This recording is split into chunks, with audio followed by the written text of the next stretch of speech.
Hello guys, welcome to my channel. তো আজকের ব্লগটা জাস্ট এখান থেকে স্টার্ট করছি। আগে বলেছিলাম যে আমার বিয়ে বাড়ি আছে, তো ওই জন্য ত্রিবেণীতে চলে গেছিলাম বিয়ে বাড়ির জন্য কিছু কেনাকাটি করতে। তো আমি যে ব্লগ বানাচ্ছি সেটাই দোকানদারকে বাবা বলছিল। তো এরপর ওখান থেকে বাড়ি এসে আমি তাড়াতাড়ি এই ড্রেসটা পরে রেডি হয়ে নিলাম। আর যেহেতু ঠান্ডা আছে তাই হাইনিকটাও পরে নিয়েছিলাম ভেতরে।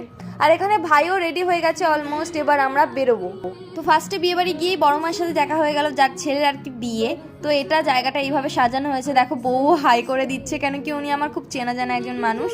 মকটেল ককটেল থেকে শুরু করে ফুচকা, পকোড়া, কফি, আইসক্রিম সবই ছিল। তো সব ফাস্ট ফুড একটু এনজয় করে আমরা বসে পড়েছিলাম খাবারের টেবিলে, তোমরা মেনুটা দেখে নিতে পারো। আর এখানে ফিশ কাটলেট দেওয়া হচ্ছিল ফার্স্টেই। বাকি সব খাবার দাবার মোটামুটি ভালোই ছিল। দই কাতলাটা আমার জাস্ট অসাম লেগেছে।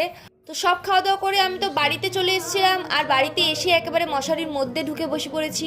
তো আজকের ব্লগটা এখানেই এন্ড করছি, বাই।